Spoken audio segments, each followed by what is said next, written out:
Hoje nós vamos falar de um assunto super importante para nossas vidas. Envolve a minha vida e envolve a sua vida. Na verdade, envolve a vida de todos os seres humanos que viveram desde o começo e vai viver até o final. A palavra igreja. Talvez nós não damos tanta importância para o significado dessa palavra. Eu sei que você vai lembrar de outras passagens, dos assuntos que nós vamos tratar aqui hoje nessa mensagem, e você vai lembrar e louvado por isso, né?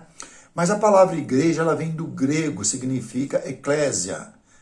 O significado principal é sair de onde está e entrar em um outro lugar. E no sentido que nós vamos ver hoje que a palavra é sair para entrar em outro lugar para ter vida.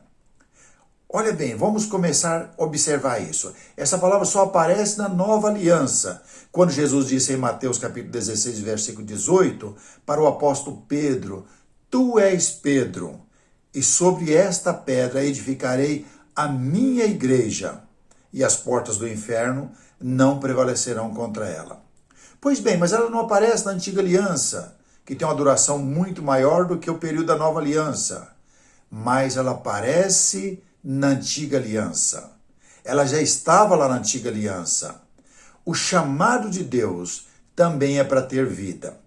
Quando Deus viu que o pecado dominava o homem naquela época, Deus falou: eu vou destruir todo ser vivente que criei. Mas apareceu um homem por nome Noé. Noé achou misericórdia e graça diante de Deus. E Deus disse para Noé: olha, você então vai ter um trabalho duro, árduo e pesado. Você vai construir uma arca.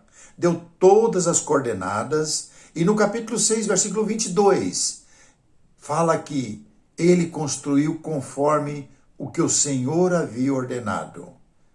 Por que é que ele fez isso?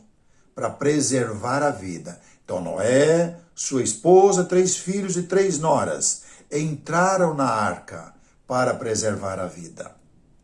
Uma outra passagem que nos chama a atenção também, capítulo 12, do versículo 1 ao 4. Deus chama o grande Abraão: sai da tua terra, da tua parentela e vai para uma terra que eu te mostrarei. E ele ainda menciona que de ti farei uma grande nação. E ainda faz uma confirmação que de ti vai sair uma bênção especial para todas as famílias da terra. Sabemos que é Cristo que vem nos trazer a vida. Então, sai da tua terra, da tua parentela e vai para um lugar. Então, ele ia entrar em um outro lugar. Deus ia mostrar para ele. Mais tarde, um pouco, percebemos que os descendentes de Abraão se tornaram uma nação numerosa lá na terra do Egito. Depois que aconteceu vários episódios, desceram para lá. Primeiro foi José levado como escravo, vendido pela maldade dos seus irmãos, mas na verdade foi tudo providenciado por Deus, porque mais tarde teve que descer todos para lá por causa de alimento. José se tornou um grande homem, sendo um governador de todas as terras lá do Egito. Mas veio a morrer aquele homem que conhecia toda a família e se tornaram escravos. E Deus anuncia que vai tirar eles de lá, para que pudessem ter vida. Vão também ter um trabalho duro e amargo, atravessando o deserto, ficando por 40 anos perdido, em um lugar até trecho pequeno de onde eles estavam para chegar na Terra Prometida, que é Canaã, a região de Israel nos dias de hoje. Deus chama eles: saia para que vocês possam ter vida. E aí aparece Moisés, o pioneiro, que vai ter muito trabalho e vai levar todo aquele povo. O povo ainda é ingrato, vai apanhar bastante naquela direção. Mas depois que o povo está do outro lado, já depois de 3 meses, Deus conversa com esse povo e diz: olha, vocês vão ser um povo de propriedade minha, exclusiva, nação santa, povo real, um povo de propriedade exclusiva minha, se ouvirdes a minha voz. Lembra bem, para ter vida temos que obedecer aquilo que Deus tem instruído, senão não há possibilidade de ter vida. Depois você pode ver esses episódios. Êxodo 19 fala que depois de 3 meses que eles saíram da terra do Egito, Deus, através de Moisés, tem essa conversa com eles. Olha, agora pois, estou lendo o versículo 3, estou lendo o versículo 5 do capítulo 19 de Êxodo. Versículo 5 do capítulo 19. Agora pois, se diligentemente ouvires a minha voz, guardardes a minha aliança, então sereis a minha propriedade peculiar dentre todos os povos, porque toda a terra é minha, e vós me sereis reino de sacerdotes, nação santa. São estas palavras que falarás aos filhos de Israel. Veio Moisés, chamou os anciãos do povo, expôs diante deles todas estas palavras que o Senhor lhe havia ordenado. Então o povo respondeu a uma: tudo que o Senhor falou, faremos. E Moisés relatou ao Senhor as palavras do povo. Deus falou: olha, eu vou ditar as ordens. Até aqui as ordens que Deus ditou para que pudessem ter vida, está acontecendo. Eles não estavam sabendo que era vida presente e que atrás dessa vida presente tem vida espiritual, que é a vida que dura para a eternidade. Agora, mais uma etapa para que eles pudessem vencer. Se vocês ouvirem as minhas palavras. Então, Deus dá as instruções e nós, como seres humanos, vamos estar seguindo. As regras para que a gente possa alcançar a vida eterna vêm de Deus, não vem do homem. Então, essa palavra eclésia, igreja, ela está contida na antiga aliança. Muitos a julgam como uma assembleia é um prédio, mesmo eles naquela época. O templo era considerado que ali era a casa do Senhor e era falado, onde se louva o Senhor é a casa do Senhor. Percebemos que aquele local é separado para isso. Mas a palavra igreja significa povo que está sendo chamado para sair de um lugar e entrar em outro lugar para ter vida. Vida espiritual. Na nova aliança não é diferente. Percebemos logo no começo da pregação do Evangelho, aparecendo um homem por nome chamado João, o João Batista. O que o João começou a fazer? Lá no deserto, quando ele chegou a hora, o momento certo, ele já tinha sido apontado como aquele que iria endireitar o caminho do Senhor. João Batista. Ele fala no texto que era um homem simples. Jesus ainda afirma que ele, entre os nascidos de mulher, foi o maior homem. Ao mesmo tempo, Jesus diz que aqueles que estão no reino, que aceitam Jesus como Senhor e obedecem às ordenanças, às regras, é maior que João. E ele acabou afirmando que João, entre os nascidos de mulher, é o maior. É interessante observar isso, que João aparece em Mateus capítulo 3, só o versículo 1 ao 10, ele aparece pregando e citando estas palavras, que também chamando o povo para sair de onde estavam e entrar em um outro lugar para que pudessem ter vida. Mas tinha um trabalho atrás disso. Eles deveriam mostrar arrependimentos e produzir frutos dignos do seu arrependimento. Capítulo 3, do versículo 1, o que ele diz, nós podemos observar, fala que naqueles dias apareceu João Batista pregando no deserto da Judéia e dizia: arrependei-vos porque está próximo o reino dos céus. A mensagem que João começa a pregar aqui é que as pessoas deveriam mudar de direção e se converter.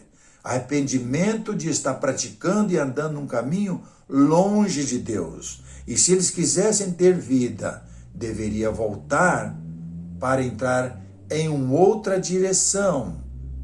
E ele diz ainda, porque este é o referido por intermédio do profeta Isaías. Vós, do que clama no deserto, preparai o caminho do Senhor, endireitai as suas veredas. Usava João veste de pelos de camelo e uma cinta de couro, e a sua alimentação era gafanhotos e mel silvestres. Então, versículo 5, saíam a ter com ele Jerusalém e toda a Judéia e toda a circunvizinhança do Jordão, e era por ele batizado no rio Jordão, confessando os seus pecados.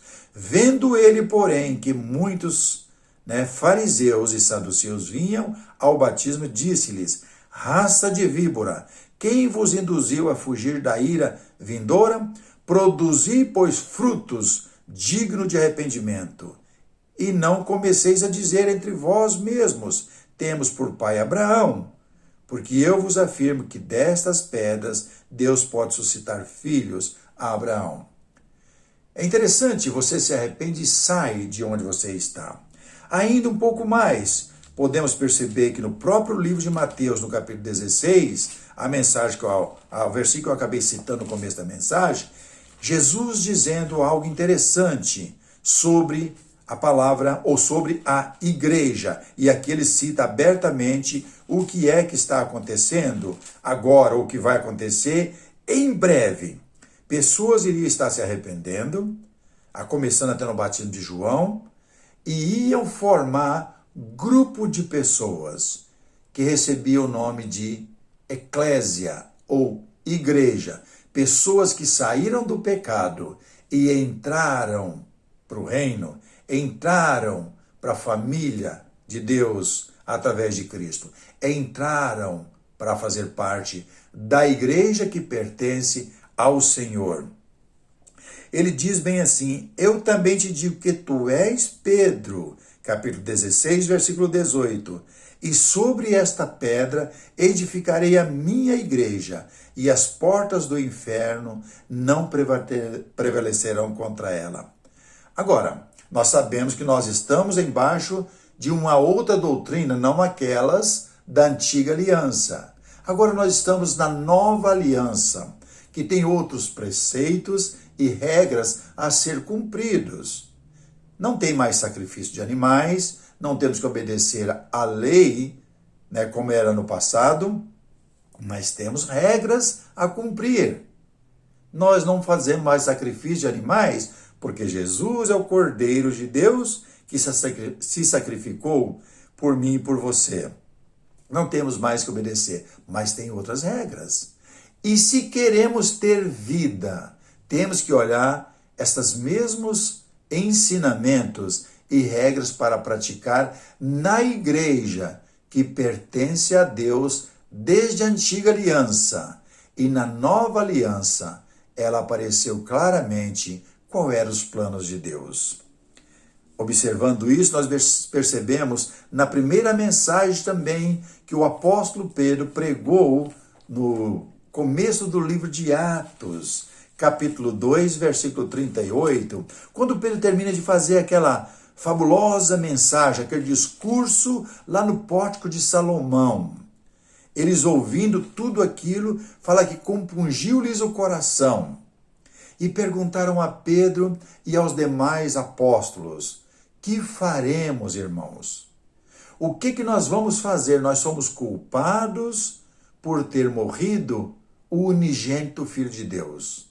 Pedro e os outros respondem: arrependei-vos, pois, e convertei-vos, e seja batizado para serem cancelados os vossos pecados. Ele ainda diz no versículo 28, respondeu-lhe Pedro, no 38, melhor dizendo, do capítulo 2, arrependei-vos, pois, e cada um de vós seja batizado em o nome de Jesus Cristo para serem cancelados os vossos pecados. Essa palavra em é uma preposição, está dizendo que você está entrando em um outro lugar, está saindo do mundo do pecado e entrando no mundo espiritual para ter vida. Mas para ter vida tem que se arrepender e praticar as coisas que vêm. Romanos capítulo 10, do versículo 8, em diante nos ajuda um pouco mais. Faz parte da mesma regra. Uma delas, já falamos do batismo, que é para você entrar. Ele diz desta forma, no capítulo 10. Se com tua boca confessar Jesus como Senhor, e em teu coração creres que Deus o ressuscitou dentre os mortos, será salvo, porque com a boca se confessa a respeito da salvação, né? E com o coração se crê para a justiça. Porque Deus não vai deixar longe, né? Todo aquele que nele crê não será confundido.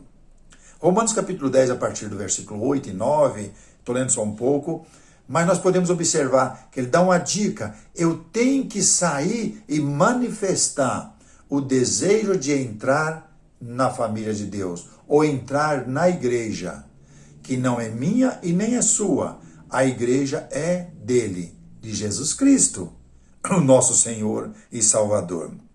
Agora ele diz que nós temos que ter fé. A fé que faz com que a gente se movimente ou mova, ela tem algo que vem para que ela possa ser gerada em nosso coração e em nossa mente. Ele diz no versículo 17, e assim a fé vem pela pregação, e a pregação pela palavra de Cristo. Preste bem atenção. Se você está dentro da palavra que Jesus ensinou, não está praticando coisas da antiga aliança, você está seguindo o caminho certo, porque a antiga aliança cumpriu o seu papel. Feliz daquele que observou os ensinos de Deus. Na nova aliança, então a fé que salva o homem vem por ouvir a mensagem do evangelho que Jesus ensinou, que é as regras da nova aliança para sairmos do pecado e entrarmos na igreja que ele estabeleceu com seu sangue derramado, né? Ainda no capítulo 8 do livro de Atos, observamos mais um passo aqui desse movimento. Capítulo 8, versículo 32 e 39. Você conhece bem essa história, né? Apareceu o eunuco, que era aquele que guardava as joias daquela rainha, né, da Etiópia. E ele estava lendo o profeta Isaías, porque parece que ele era uma pessoa que tinha uma paixão por Deus, e uma vez por ano ele ia até Jerusalém para prestar a sua adoração a Deus. E fala que ele estava num caminho deserto, lendo o profeta Isaías. E aparece aqui no versículo 32 do capítulo 8 do livro de Atos, e começa dessa forma. Ora, a passagem da escritura que estava lendo era essa. Foi levado como ovelha ao matadouro, como um cordeiro mudo perante os seus tosqueadores, assim ele não abriu a boca. Na sua humilhação lhe negaram a justiça. Quem lhe poderá descrever a geração? Porque da terra a sua vida foi tirada. Então o eunuco disse a Filipe, peço-te que me explique a quem se refere o profeta. Fala de si mesmo ou de outro? E aí fala que Filipe começou a explicar a ele quem era Jesus a partir desse momento. Filipe anunciou o evangelho para ele. E logo em seguida, no versículo 36, fala que, seguindo eles caminho fora, chegando a um lugar onde havia água, disse o eunuco, eis aqui água, quem pede que eu seja batizado? Filipe respondeu, é lícito se crer de todo o coração. Respondeu ele e diz, creio que Jesus Cristo é o Filho de Deus. Então mandou parar o carro, ambos desceram a água, Filipe batizou o eunuco, para que quando saíram da água, porque foram mergulhados para ter um nascimento, como a semente que é plantada, fala que ele levantou todo feliz e Filipe foi levado pelo Espírito até a cidade de Azoto, foi pregar e ele voltou para sua terra feliz e porque estava no Senhor. Entrou, saiu da água para uma nova vida, um novo nascimento. Isso é fabuloso para a gente poder ouvir hoje. Mas você sabe que nós somos criaturas de Deus. Temos que ser feitos filhos de Deus. Gálatas capítulo 4, você pode ler, você vai ver que somos feitos filhos por adoção. Já falei em outro vídeo, talvez menos, Existem regras legais que nós podemos adotar um filho ou uma filha. Depende de tudo, pelo juiz, um monte de coisa para você fazer certinho. Também tem as regras e normas certinhas para você ser um verdadeiro filho de Deus, que estão descritas na nova aliança. E aí você prosseguir desta forma para chegar até lá. Aí por que é que Deus fez tudo isso? Estas pessoas que estão saindo e entrando na vida espiritual são chamados membros da igreja que pertence a Cristo. Membros da igreja de Cristo. Porque não são todas as igrejas que pertencem a Cristo. A igreja que pertence a Cristo é aquela que lhe obedece às santas palavras. Por isso Jesus disse, nem todo que me diz Senhor, Senhor, vai estar comigo. Porque não estão obedecendo o que ele está falando. É incrível estas coisas, mas a palavra igreja tem um significado muito importante. Eclésia, sair de um lugar e entrar em outro. Percebeu bem como é isso? E estas pessoas que são chamadas a sair de onde estar para entrar em um outro lugar, são as pessoas que vão receber a salvação pela vida eterna. São as pessoas que entraram para fazer parte da igreja que o Senhor Jesus estabeleceu, que está contida na nova aliança. De outra sorte, não se engane. Você vai ficar perdido, achando que está indo para o caminho certo. Igrejas são pessoas que estão dispostas a obedecer às regras para terem vidas. Vidas que é e vidas no porvir. Hebreus capítulo 13, ele diz, a partir do versículo 12, por isso foi que também Jesus, para santificar o povo, pelo seu próprio sangue, sofreu fora da porta. Saiamos, pois, a ele fora do arraial, levando o seu vitupério. Na verdade, não temos aqui cidade permanente, mas buscamos a que há de vir. Por meio de Jesus, pois, ofereçamos a Deus sempre sacrifício de louvor, que é o fruto de lábios que confessa o seu nome. Sacrifício de louvor. Então você tem que se esforçar para o seu ser obedecer às palavras que Jesus ensinou e deixou para que a gente possa praticá-las para ser o seu verdadeiro povo e para ser a sua verdadeira igreja. Que Deus nos abençoe e nos dê força e coragem para examinar as Escrituras enquanto temos o nosso intelecto pronto para ouvir e para absorver isso, porque senão nós vamos ficar perdidos achando que vamos chegar nos céus. Se você já é uma pessoa que tem o desejo de continuar servindo ao Senhor, se já está servindo verdadeiramente, seja o mensageiro do Senhor. Se você já é inscrito na nossa página, vamos continuar juntos. Se você precisa corrigir alguma coisa em sua vida, então corrija enquanto há tempo. Se você só está visitando a nossa página, seja sempre bem-vindo. É um prazer poder ajudar você a caminhar nas pegadas de Cristo. Que Deus nos abençoe.